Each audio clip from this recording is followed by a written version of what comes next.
Good morning. Now, those of y'all that have been with me for a while, you know I am not a fan of putting homeschoolers in front of a screen and leaving them there calling it school. However, I am a fan of leveraging a screen time for extra fun homeschooling activities or even learning resources, maybe subjects that a screen is required for, which we'll get into in just a minute, or using it as a reward for doing school with a good attitude. So if you are brand new here, I'm Tanya Johnson. I am the founder of Helping Hearts Homeschool, where I help you keep the hearts of your homeschoolers in a world where they are being pulled in so many different directions. And we're going to go over 10 digital resources that you can use as a low screen homeschooling family. Now, these are not curriculum options. They're designed to be used in addition to your curriculum. We do all of our homeschooling old school with a textbook and or a workbook and a ton of hands-on projects. So we do not outsource our homeschooling onto a screen, although in high school, that may be an option for certain subjects, just depending on what they are and whether or not I can know them well enough to teach them. English and math I have covered, but when we get into like physics and chemistry and certain science classes, those are probably going to be outsourced. If I can't find a local tutor, then online will be the option. So I'm not saying I don't use a screen for anything. I'm saying it's not my first choice. And in the elementary and middle school years, it is definitely not an option that I'd recommend for a long-term, here's a video, go watch it and do your own school type thing. So these would be considered supplemental products. They are all educational, but they're also all really fun. So these are like the creme de la creme of digital resources. There's 10 of them. And these are kind of what I tell homeschool parents. If I had to pick 10 apps and that's all I could have my kid access for the entire rest of her school year, these are the 10 that I would put on her device and let her run wild with. And these are not in any specific order as far as like best to worst or worst to best. They're just 10 random ones that we like and we think are well worth the money and the time investment. So the first one would be Mavis Beacon. This is a typing curriculum, and I know I just said we don't outsource curriculum, but this is one of those that a screen is necessary for the typing. I mean, you're going to be typing on a computer. So Mavis Beacon, fun fact, is how I learned how to type when I was in middle school. I did not learn through a school system. I learned at home on my computer. I wasn't homeschooled at this point, but we had the floppy disk. Literally, it was a floppy disk. And an old Apple, like literally it had an apple on the front of it. So I think it's called Macintosh. I don't remember exactly. It was like a square box computer. And because of that, I literally did like 15 minutes a day. I fell in love with the program. Lots of fun. Back then, lots of fun games and things. Now the games are much cooler. Back then it was like Atari style looking games. They're a lot nicer now. But I learned how to type so well that when I got to college, I was an English and a music major, secondary education, English and music were my fields. And in the college I was at, happened to be a Bible college, English included all of like the typing classes and stuff too. So it was considered a business field, but I took all of the English and all the secretary classes combined. So it's actually a lot of fun, and I highly recommend your kids learning how to type in the world we live in anyways.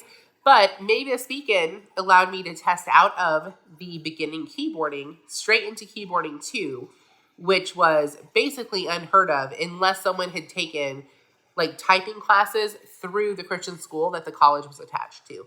So I was pretty excited that like this little free program that quite literally my mom found in the dumpster, because we were dumpster diggers, guys. Like, I don't share a lot of my testimony on here or my family background.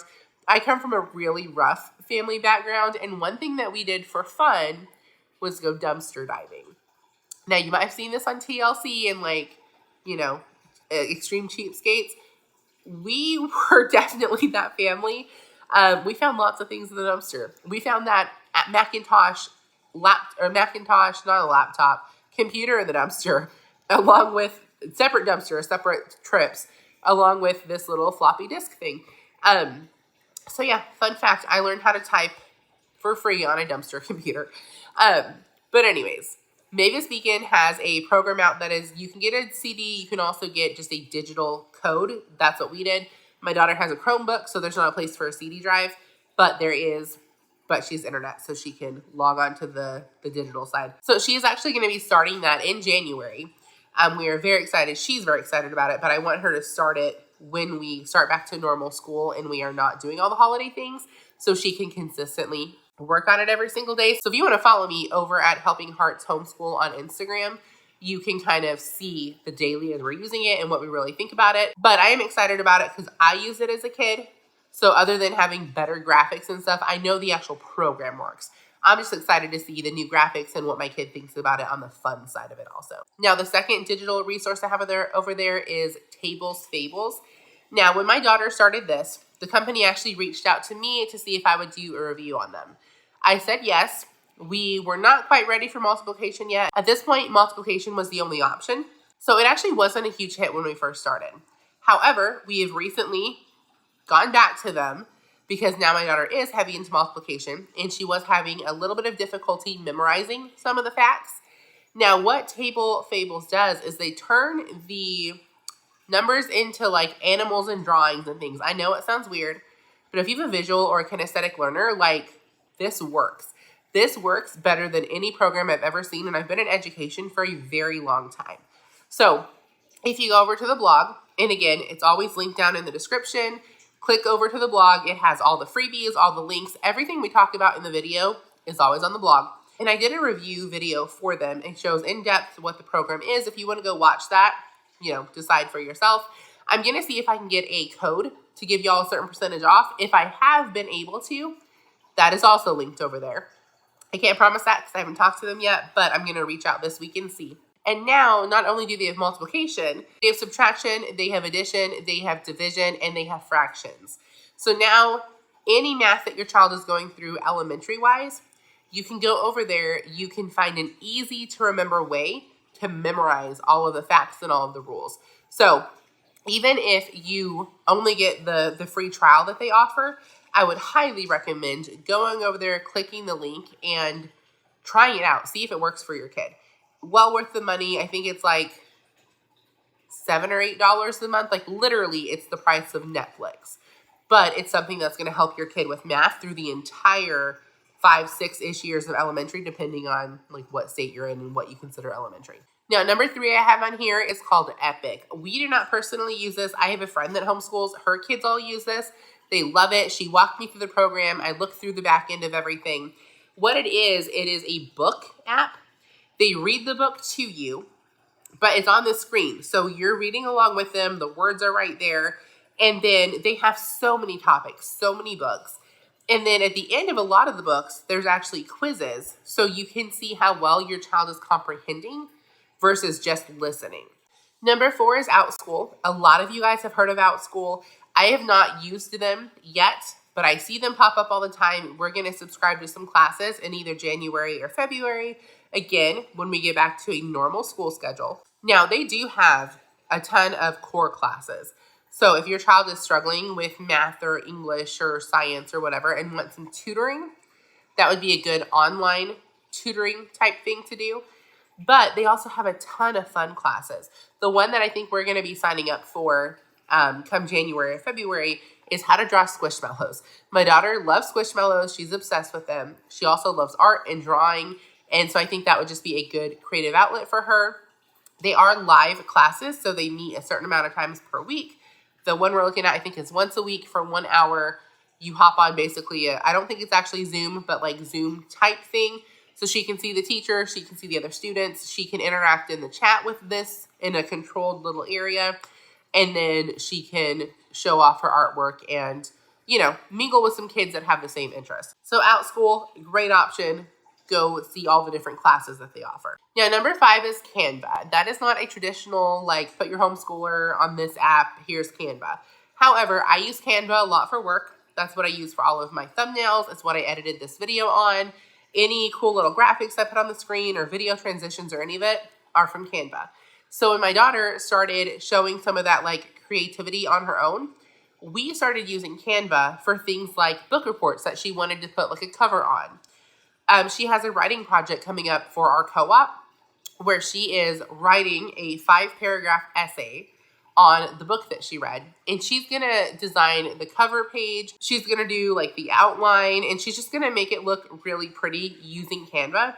We've also done life cycle projects for science. We've done videos for science. We're doing like a weather video here soon. She's putting together a weather video for if you want to visit Disney in certain months. In her co-op last year, she ran for class judge, and we made the campaign flyers. I let her mess around with Canva and put some cool little flyers together. So you can use the free version. I do have the paid version because I use it for work, but it's not necessary to let your kids hop on and play around with. But if they show any interest in creativity, digital marketing, design, any of that kind of stuff, let them play around with this and kind of get their feet wet in a free program that you can log on and see exactly what they're doing. Number 6 is World Watch. Now, this one is actually new to us. I was just telling a friend probably about a month ago when the election was going off. We did an election unit study, so my daughter was learning about a lot of different things with Trump and Kamala both, and then learning about like the electoral votes and the process and the age and when women were allowed to vote, just a lot of things when it came to voting in the election and presidency and that kind of stuff. Now, what I was telling my friend is I went to public school. There were a lot of bad things in public school, but there were some good things that I recreate in our homeschool on purpose. One of those things are homeschool parties. So in public school, and if you've been to public school, you know this, every month pretty much there is a fun party day. Usually the last half day of the class. In middle school, it was an all-day thing, and it involved like sending roses to people or boxes of candy or Christmas grams or whatever. But in elementary school, it was usually a few hours in the last day, and it was just a fun little party. Usually started around lunchtime or right after lunchtime. So that is something I remember and I loved. It's how the Homeschool Made Fun Academy was created, which we'll talk about a little bit toward the end here. But every month we do a homeschool party, and it's always a themed party for whatever holidays in that month. And then we invite a bunch of friends over, and we have a fun homeschool party day that we do school in the morning and then just fun stuff in the afternoon, all themed. The kids love it. They literally beg to come back every single time that we have one. Another thing that we did in public school, and this was in middle school. We didn't do this in elementary school, although it would have been nice if we would have. The very last class period was like 20 or 30 minutes. I forget what they called it. They had a very clever name. I just don't remember what it was called. And all it was us watching the news for that day, but in a controlled way. And it was presented to us by older kids. So it was real news in real time. Like I literally remember sitting in my 7th grade class, whatever this class was called, at the end of the day, on 9/11 when the train setters had just fallen that morning. I was in 7th grade English class when we heard it on the radio. I'm dating myself a little bit. I remember we had a substitute that day. I was literally sitting in English class, and I remember none of us really knew exactly what was going on. The teacher didn't really say a whole lot, just kind of, we had the radio on and we were supposed to be quiet the rest of the period, do our work so we could listen. And then at the end of the day, so English would have been, I think like my 2nd or 3rd period. So it was beginning-ish of the day. Now you also got to realize I grew up in a very, very poor home. We were not very cultured. We didn't travel at all. I never left my state until I was like a high schooler age. And I went, or maybe middle school age, and I went to a youth conference in Indiana. And that's how I got plugged into the college I went to and a whole bunch of other things. But not very cultured. I didn't know a lot of things about the world. I didn't know what the World Trade Centers were. In public school, you do social studies. And then in 7th grade for us, for our state, we did state history. And that's the year I was in. You don't really start history until basically high school. So I didn't know a lot about the U.S., period. I did not know what the World Trade Centers were. I did not know the significance of what it was. I remember it being very somber throughout the day. Teachers would whisper about certain things, but I didn't really know the gravity of it until the next time I went to church, which I don't remember if it was a day or two later. But I remember them talking about it in church and realizing like, this is bad. I don't know exactly what this means. At that point, I would have been I would have been 11 because I skipped 4th grade. So I skipped 5th grade. I went straight from 4th to 6th.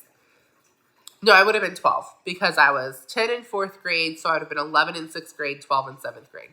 And this was in September. Oh, no, I would have been 11 because my birthday is September 26th and 9/11 was obviously September 11th. So I would have been 11 at this point. So I didn't understand the gravity of it. I'm in New Mexico. New York is like way up there. So, I didn't understand. But being in this class and being at least introduced to it and like what had happened. Otherwise, I don't think I would have known what happened until I went to church. My parents never talked about it. My dad had already passed at this point. My mom wasn't talking about it. I didn't hear anything from her about it, I think, ever. Like even once they talked to us about it at church, like it was never talked about in our home. So school was really the only way that I was getting information about what was going on in the world.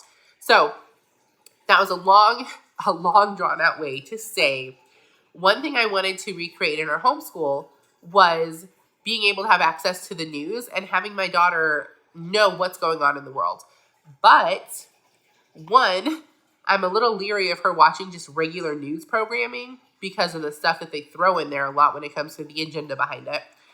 But then also, she doesn't have an attention span to watch a 35-minute long news programming. So I was asking my friend if she knew anything like that, and she didn't. And then, not even 2 days after that, I heard about World Watch. I went ahead and signed up. I think there's like a free 4-day or 7-day trial. I don't remember. I went ahead and signed up for it. Fell in love with it instantly. It's a biblical worldview.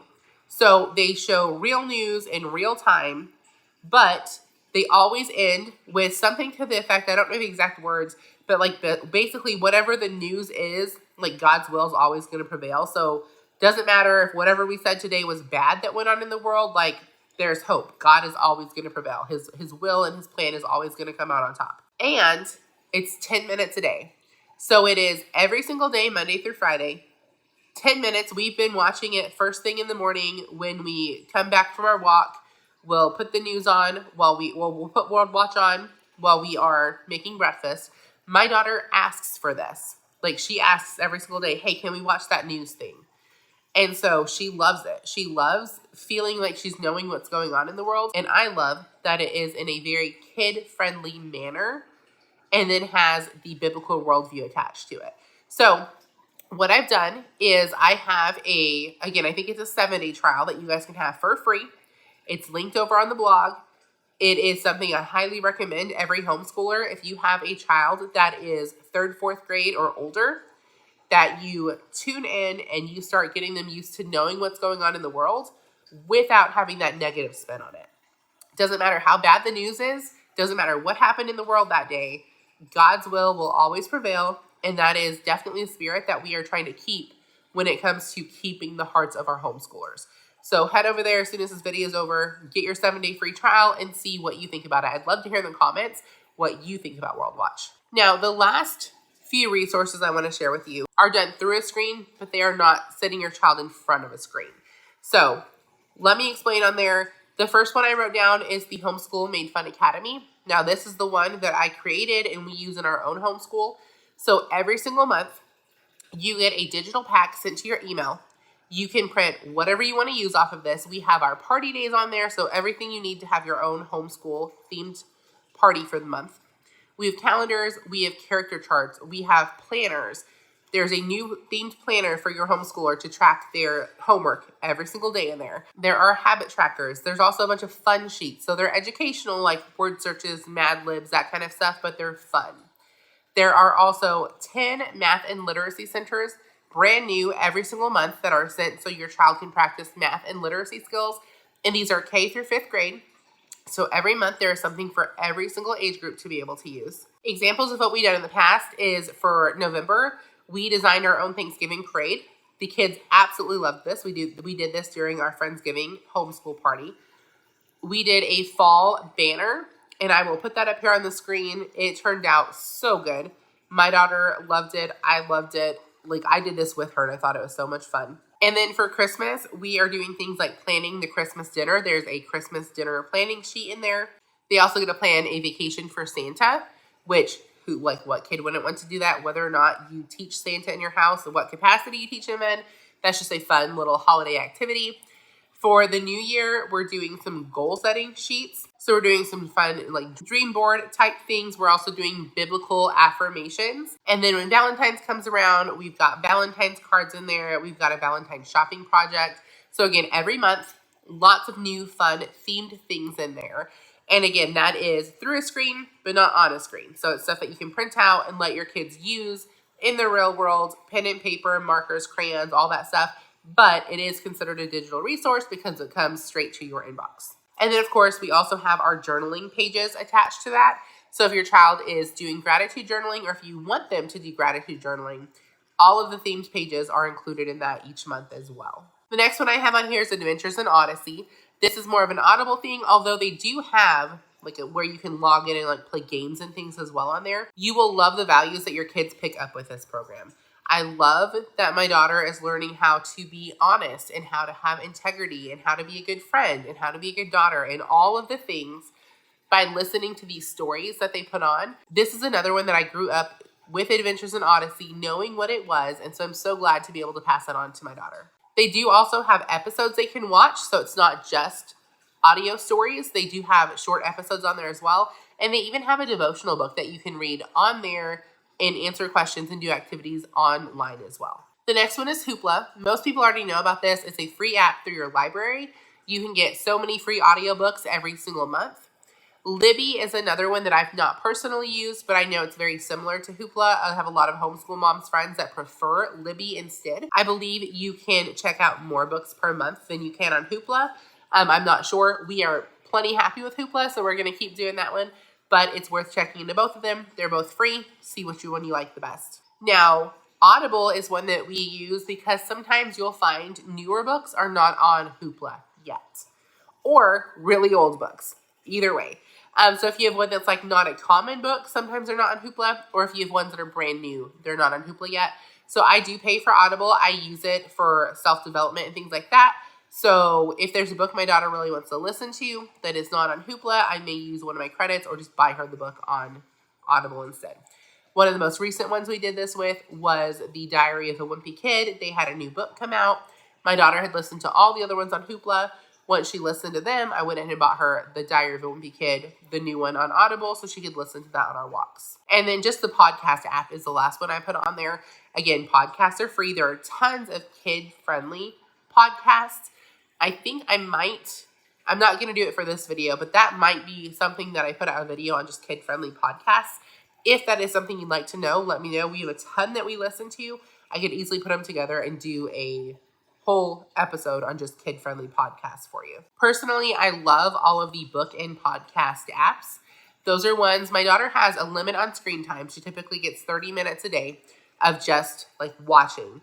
Now, I do not count if she's doing like a typing lesson or the Tables Fables or watching like World Watch with me. So she for sure gets more than 30 minutes. But she gets 30 minutes of just mindless go watch a show.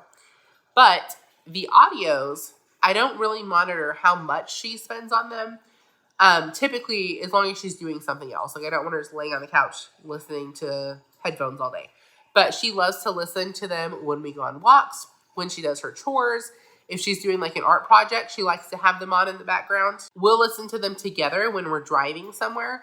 Music's kind of the same way. I love music, but I typically don't listen to it 24/7. I will have an audiobook, something that I can learn something from instead. And as I mentioned, everything I talked about is linked over on the blog, down in the description section. It'll flip you on over there. The Homeschool Made Fun Academy that I mentioned is typically $15 a month. However, you can get it right now for $5 a month, or you can get 3 months free by getting the year subscription. So they are both linked over on the blog, both options that if you want to check that out. And then I would love to know what digital resources you use that you would say, hey, Tanya, I absolutely would include this as one of the ones that's quote unquote worth it. It's one that my family uses. It's one that my grandkids use, my niece uses, whatever. I love to see other options that other families are using. So if you want to drop that down in the comment section, I'd appreciate it, and I will see y'all next week.